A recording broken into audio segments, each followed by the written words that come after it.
Halo semuanya, balik lagi di channel YouTube aku Roida SHN. Jadi video kali ini masih seputar tentang songket tanpa potong. Tapi kali ini kita mau menjawab salah satu pertanyaan dari teman kita yang mungkin pertanyaan ini mewakili teman-teman sekalian ya. Di sini udah aku tulis ya, karena aku nggak punya dua handphone, jadi aku tulis di kertas saja. Dan ini aku bacakan. Ini dari Kak Fitria Perawati Nebaho. Pertanyaannya seperti ini. Kak, aku coba praktekkan seperti yang kakak buat. Ada yang aku kurang paham gitu. Biasanya bagian resleting aku lihat orang-orang sejajar dengan dengkul. Jadi yang dibuat orang itu biasanya yang dia lihat, yang kakak ini lihat sejajar dengan dengkul. Nah, kalau yang kakak buat resletingnya terlalu ke pinggir, nggak sejajar dengan dengkul atau lutut gitu ya. Gimana ya kak? Tolong bantu jawab. Terima kasih. Gini. Oke, jadi pertanyaannya seperti itu, tapi sebelumnya terima kasih dulu buat Kak Fitria Perawati Nebaho. Karena pertanyaan ini muncul, ini artinya kakak menonton videonya dari awal sampai selesai. Oke, jadi gini teman-teman. Seperti yang aku jelaskan di video yang kemarin, bahwasanya biasanya songket Palembang dengan songket Tenunan Toba itu ada perbedaan. Kalian bisa lihat di review aku tentang songket Toba dengan songket Palembang. Salah satunya itu adalah bagian kepalanya. Jadi untuk Tenunan Toba, baik itu tumtuman atau tenunan yang lain, kepalanya itu jauh lebih besar daripada songket Palembang. Jadi kepalanya ini, lebar kepalanya itu jauh lebih besar dari songket Palembang. Itu sebabnya yang di video itu, yang contoh di video itu aku buat kepalanya itu sampai ke sini. Gini ya, sampai ke ujung ini. Otomatis resletingnya kira-kira sampai di ujung seperti ini. Oke, tetapi kalau misalnya dia songketnya songket Palembang, karena posisi kepalanya kecil, otomatis ini nggak akan sampai ke ujung ini. Gitu, nggak sampai ke ujung ini. Karena kepalanya kecil, dia akan menyesuaikan, kita akan menyesuaikan bagian tengahnya ini. Intinya bagian tengah songket ini harus sejajar dengan pusat kita, supaya nanti bentuknya itu cantik. Kalau misalnya kepalanya besarnya segini, dan kita ambil bagian tengahnya ini, otomatis kita buatlah ini di bagian tengah, seperti ini, ya kan? Otomatis kepalanya itu sampai ke ujung. Sampai ke ujung ini. Gitu.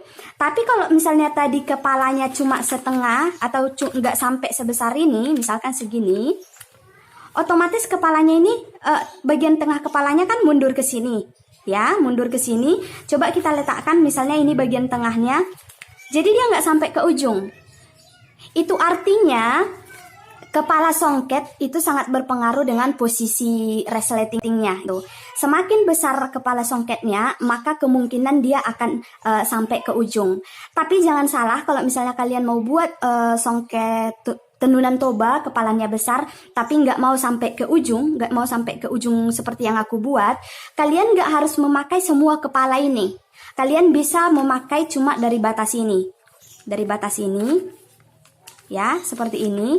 Maka disesuaikanlah posisi tengah songketnya. Tapi kalau misalnya kita ambil bagian garis-garisnya ini, otomatis kan udah beda dengan yang kiri, ya kan? Karena di kanan dan kiri itu kan simetris. Jadi untuk mengakalinya itu, kalian bisa nanti menjahit, mengambil bagian sisi kirinya pas di ini, di garis-garis yang ini. Supaya ini hilang, ini juga hilang, gitu. Ya, seperti itu caranya. Dan satu lagi, kalau misalnya posisi kepala songketnya besar atau ukuran kepala songketnya besar seperti ini, itu dipengaruhi juga dengan besar atau ukuran badan orangnya. Semakin kecil ukuran badan orang yang mau kita buatkan roknya, otomatis kan ini akan semakin, sisinya ini akan semakin ke dalam gini kan, dan kepalanya ini akan terpakai semua gitu.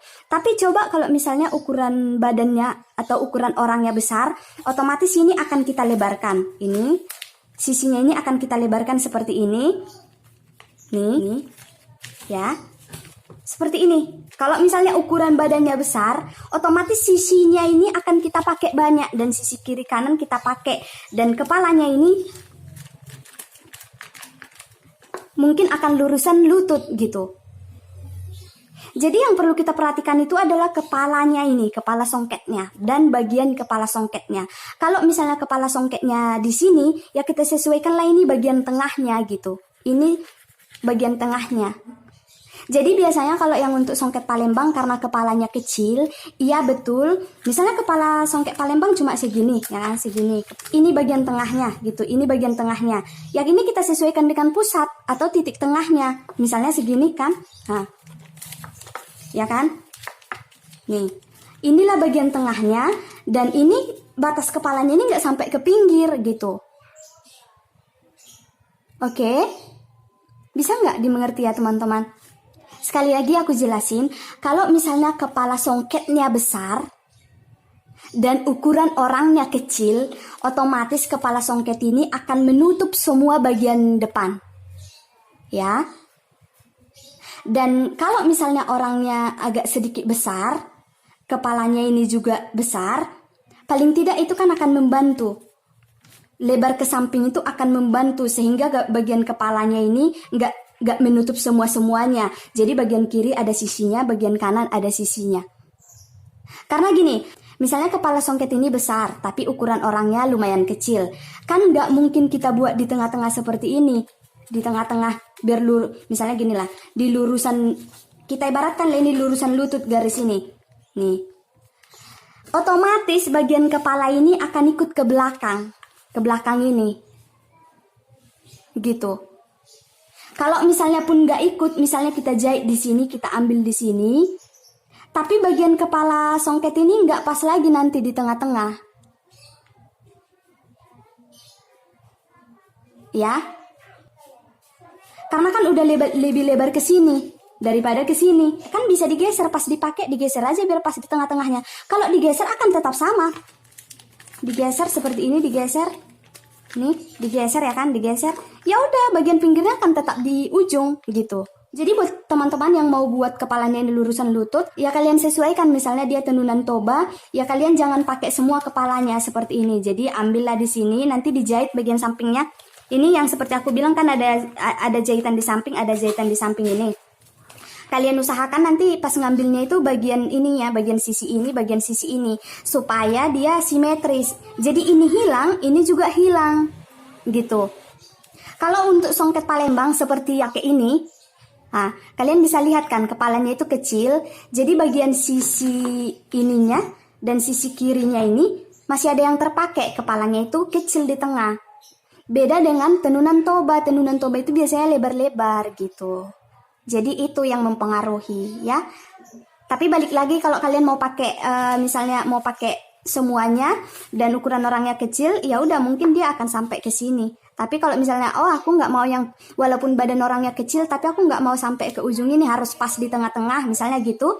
Ya udah kalian kurangilah kepalanya dari sini. Tapi jangan asal mengurangi ya, misalnya kalian kurangi cuma garis 3 ini, ya nanti kalian sesuaikanlah dengan garis yang 3 ini juga. Jangan pula nanti dikurangi semua gini, otomatis kan udah nggak sama gitu. Yang garisnya hilang, bahkan yang ini kotak-kotaknya hilang juga, tapi ini nggak hilang. Harus disesuaikan semuanya gitu. Kalau kalian menguranginya di sini garisnya, kalian jahitlah nanti bagian ininya. Gitu ya teman-teman, tapi itu disesuaikan lah supaya jahitannya rapi dan supaya nggak terlalu kelihatan gitu. Jadi paling intinya kalau songket itu, apalagi dia songket Palembang, posisi kepalanya itu harus pas di tengah, supaya kalau misalnya nanti pakai kebaya, bagian kepalanya itu atau bagian tumpalnya itu cantik di tengah-tengah, lurusan belahan atau kancing kebaya. Jadi itu yang harus diperhatikan. Mau nggak kalian pakai ini semua, yang paling intinya yang paling perlu disesuaikan bagian tengah tumpal atau bagian tengah kepala songketnya. Gitu ya teman-teman.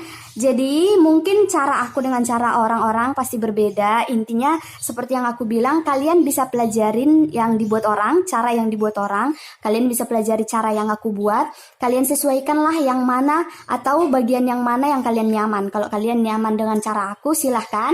Tapi kalau misalnya kalian juga nyaman dengan yang buat orang, silahkan. Semuanya itu akan menambah pengetahuan dan referensi teman-teman semuanya. Gitu ya, karena setiap penjahit itu pasti punya cara yang berbeda-beda. Jadi tinggal kita menyesuaikan kita nyamannya di mana, kita cocoknya di mana. Ya udah, intinya pemahaman kita terhadap suatu pola itu. Kalau misalnya di tempat sana dikuranginya di sini, itu buat apa? Kalau misalnya kayak aku kuranginya di bagian sini, itu buat apa? Itu yang harus kalian pahami gitu. Sekali lagi terima kasih buat Kak Fitri ya yang sudah bertanya. Jadi inilah salah satu yang aku bilang kalau misalnya kita mau belajar menjahit, kita nggak hanya perlu polanya aja. Tapi ini kan ilmu-ilmu yang nggak dijelaskan di buku, tapi harus kita tahu kan? Ya kan? Inilah salah satu ilmunya. Jadi jawaban-jawaban pertanyaan yang seperti inilah yang paling kita butuhkan sebetulnya kalau misalnya kita mau les menjahit atau belajar menjahit. Karena kalau untuk pola dasarnya jangankan dari guru les, di buku-buku aja itu banyak, di-share, di Gramedia, kumpul-kumpulan buku menjahit itu pasti ada. Tetapi ilmu-ilmu yang kecil seperti ini, itu kan belum tentu kita dapatkan dari buku gitu. Padahal ini sangat-sangat membantu kita. Ini akan sangat-sangat membantu pemahaman kita gitu ya. Semuanya terima kasih buat kalian. Mudah-mudahan ini bisa menjadi pelajaran juga walaupun cuma satu orang yang bertanya. Mudah-mudahan bisa dipahami, mudah-mudahan bisa membantu. Oh ya teman-teman, jadi yang pertanyaan-pertanyaan yang menurutku itu nggak bisa aku jelasin di kolom komentar, nanti akan aku jawab seperti ini ya. Supaya bisa kita ngobrol, supaya kita bisa menjelasinnya lebih detail. Karena kalau cuma aku tulis-tulis di kolom komentar, itu memakan waktu gitu. Oke, terima kasih buat semuanya. Salam sehat dan sampai jumpa.